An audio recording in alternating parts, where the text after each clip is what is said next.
Tuhan bersamamu.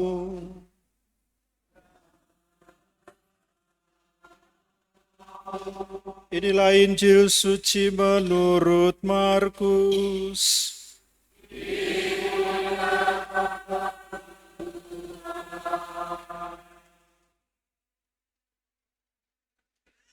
Sekali peristiwa, Yakobus dan Yohanes anak-anak Zebedeus mendekati Yesus dan berkata kepadanya, "Guru, kami harap engkau melakukan apapun yang kami minta dari engkau."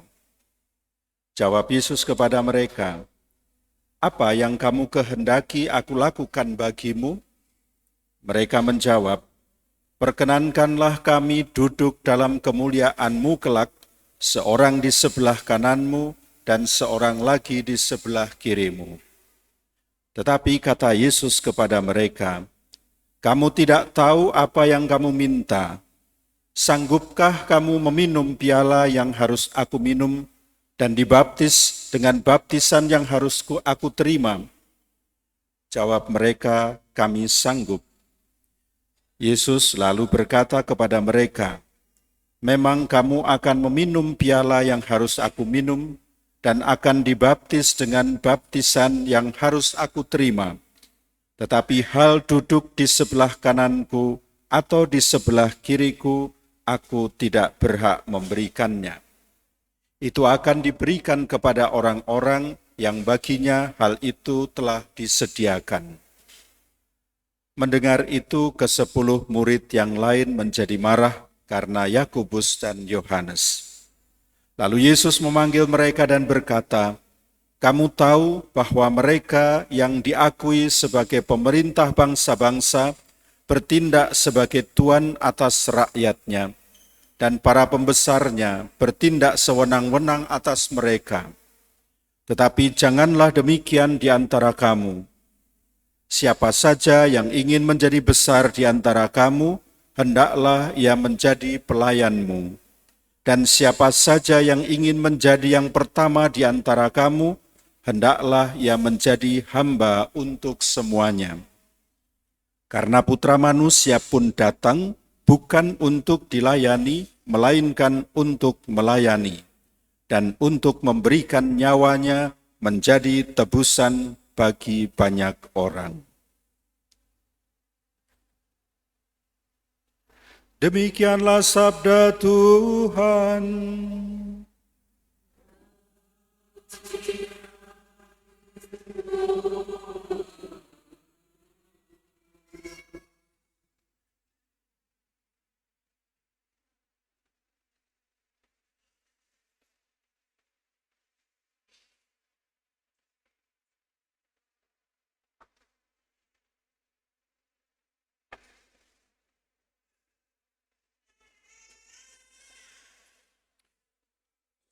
Bapak, Ibu, Saudara-saudari, umat Allah yang dikasihi Tuhan,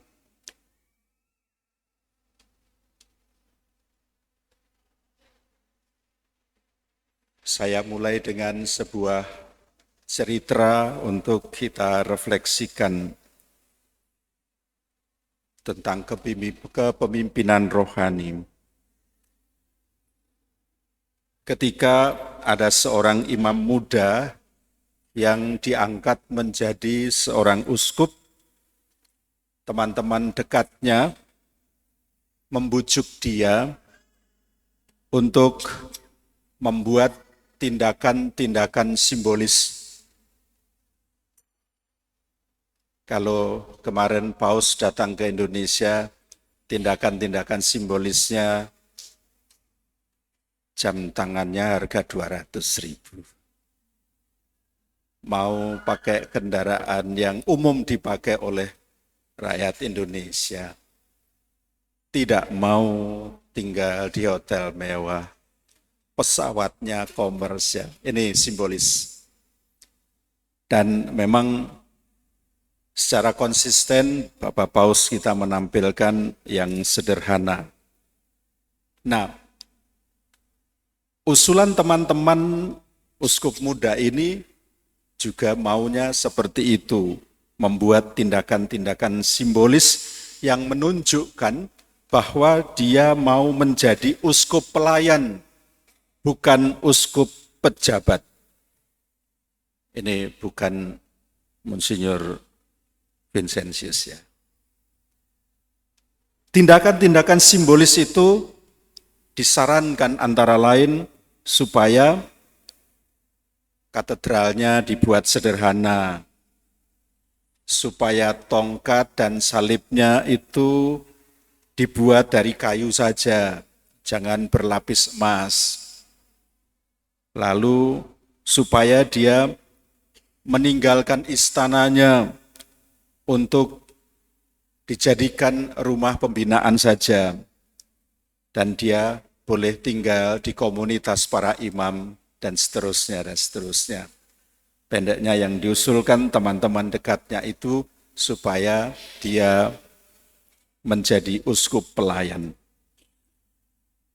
Walaupun uskup baru itu berminat, tetapi rupanya tidak dia lakukan, sebab banyak orang mengatakan bahwa itu ide gila, pencitraan. Hanya sampai di situ ceritanya.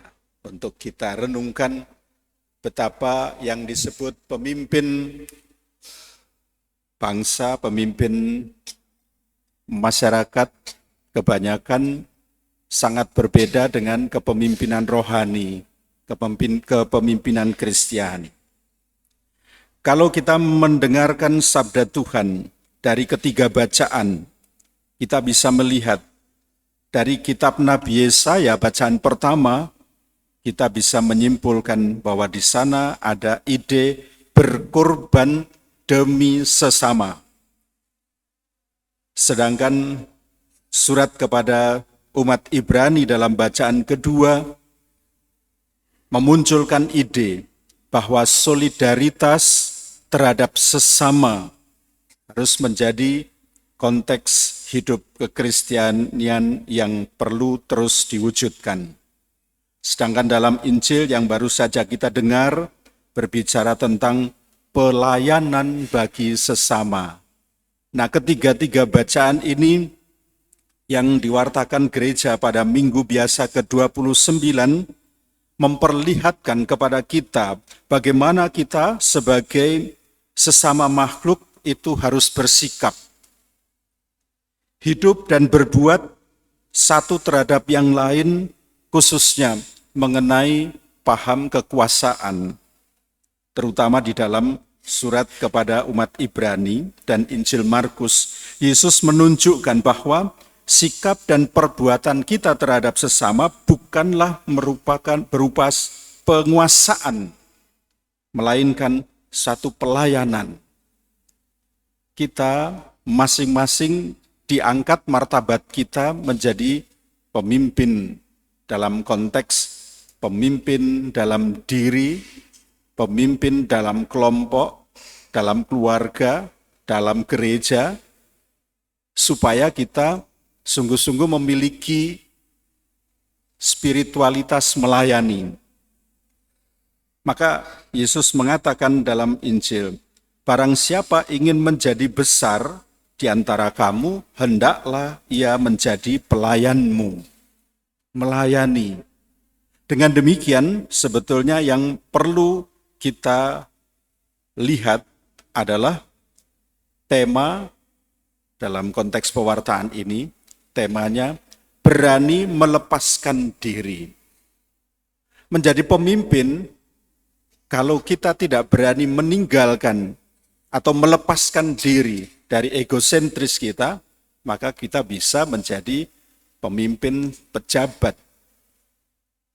Dia akan main kuasa karena punya kekuasaan yang diberikan kepadanya, bukan melayani.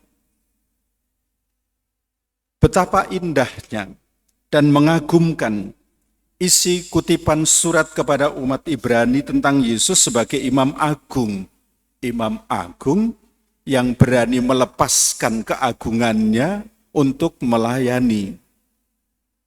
Paus Fransiskus juga seringkali meneladan Yesus ini. Dia berani melepaskan kepausannya, kepemimpinannya hanya untuk membasuh kaki orang-orang yang menurut kita nggak lumrah. Mencium kakinya, bahkan berbuat seperti yang sudah banyak kita lihat dalam berbagai media itu. Betapa Bapak Paus menunjukkan kepemimpinannya bukan sebagai pejabat, tetapi dia sebagai pelayan. Servus servorum Dei. Ditegaskan di sini bahwa kita ini tidak memiliki seorang imam agung yang tidak turut merasakan kelemahan-kelemahan kita. Lihat keagungan imam agung, yakni Yesus Kristus, melepaskan dirinya untuk merasakan betapa sakitnya, betapa deritanya yang kita alami juga. Lebih-lebih dalam konteks ini, Yesus mau mewartakan salib, sengsara. Sebaliknya, Yesus sungguh ingin mengalami kesamaan hidup dengan kita manusia. Memang dia dikhususkan karena tanpa dosa. Dia dicobai juga, dia mengalami tantangan luar biasa, namun tidak berdosa. Dia rela menanggung kehinaan dan penderitaan, bahkan mati sangat hina di salib. Nah, semua itu hanya bertujuan untuk menyelamatkan kita.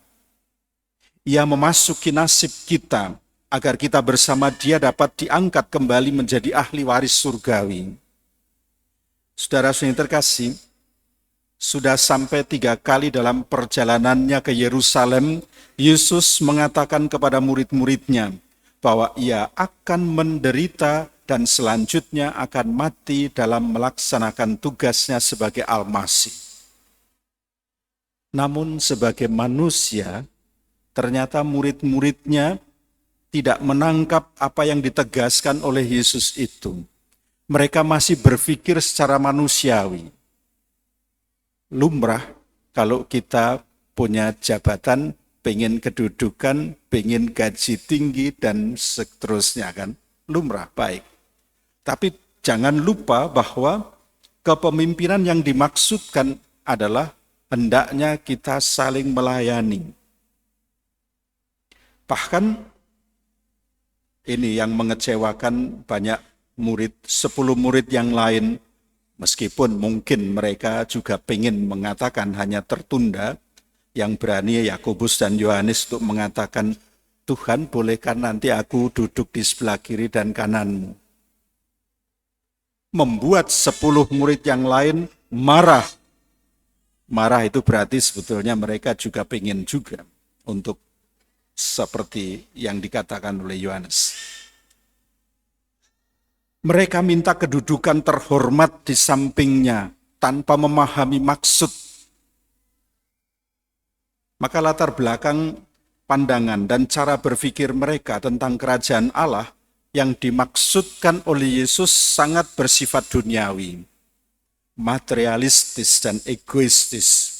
Padahal kerajaan yang akan dibangun oleh Yesus bukan seperti dunia dalam keadaan seperti sekarang ini, seperti dipikirkan oleh Yakobus dan Yohanes dan murid-murid lain. Dan mungkin merupakan pikiran atau gambaran kita, mereka merindukan kedudukan mulia, terhormat, berkuasa, lupa penderitaan. Dalam konteks pewartaan yang lalu, Yesus mengatakan barang siapa mengikuti aku, meninggalkan segala-galanya, dia akan mendapatkan 100 kali lipat. Meskipun juga harus mengalami penderitaan. Seringkali kata penderitaan itu ditinggalkan. Yang dipikirkan adalah nanti dapat 100 kali lipat. Disangka enak. Padahal perlu perjuangan dan penderitaan. Dalam Injil hari ini, Yesus menerangkan apa sebenarnya di dalam kerajaan Allah yang disebut dengan kuasa atau memiliki kuasa. Sudah lazim orang itu berpendirian bahwa berkuasa itu berarti memiliki kuasa atau kekuatan untuk menguasai dan memaksa orang lain melakukan kehendaknya atau melayaninya. Orang lain diperintah sebagai hamba atau budak. Dia dipaksa dan kedudukannya sebagai sesama manusia yang semartabat dengan dirinya justru tidak dihormatinya. Dalam permenungan saya, karena berkaitan dengan besok kita akan mengalami pergantian presiden. Menurut saya, terserah siapapun yang akan duduk dalam kabinet, hanya satu yang ingin saya rindukan dari mereka. Jangan korupsi, karena akan membuat sengsara semua. Korupsi itu berarti kan egois, tidak melihat orang lain juga butuh yang namanya sejahtera. Hanya itu sederhana. Kalau mereka sungguh melayani, pastilah nanti pemerintahan kita juga akan baik-baik saja dan menyejahterakan semua. Itu yang kita rindukan juga.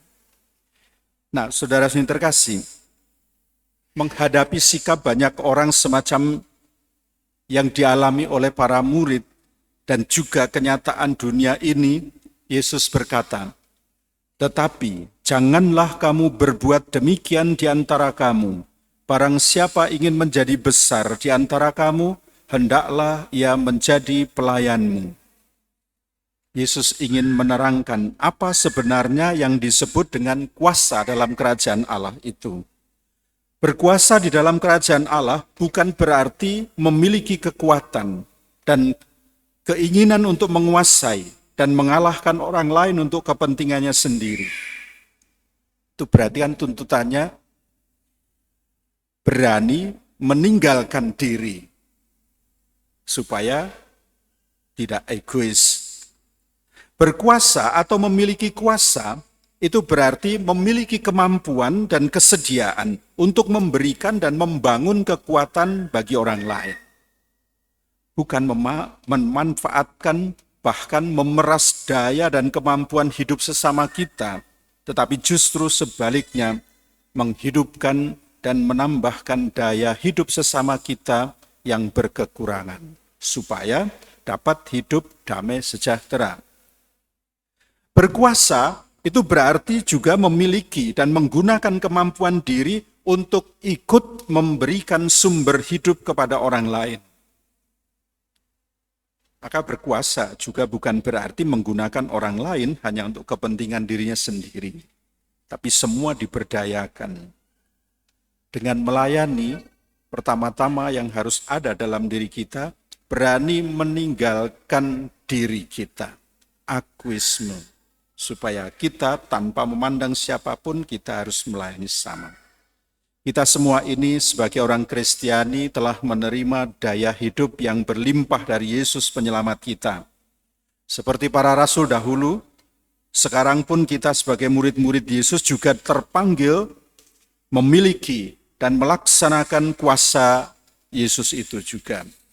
Kita terpanggil untuk tanda petik berkuasa, yakni ikut memberikan daya hidup kepada sesama kita secara rela dan cuma-cuma, bukan dengan perhitungan. Kalau kita disebut sebagai pelayan, pemimpin yang melayani, maka kata pelayan itu juga bukan sekedar kita menawarkan harta, kalau perlu hidup, waktu dan tenaga kita, itu juga menjadi bagian dari pelayan kita. Mungkin contohnya tidak usah jauh-jauh disebut pelayan itu, agar semua bisa tanda petik hidup. Kita lihat sekarang dalam kehidupan lingkungan, paling tidak sebulan itu ada 2 atau 3 kali pertemuan lingkungan.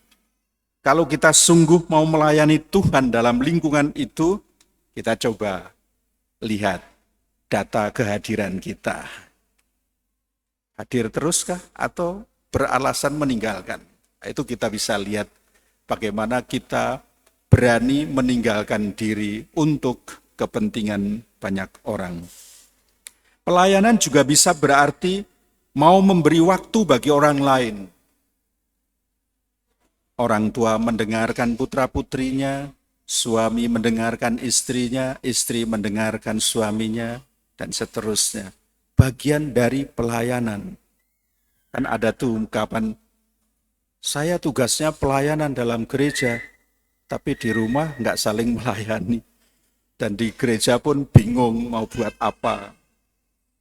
Kita harus melihat konteks dalam keseluruhan hidup kita sebagai umat Kristiani.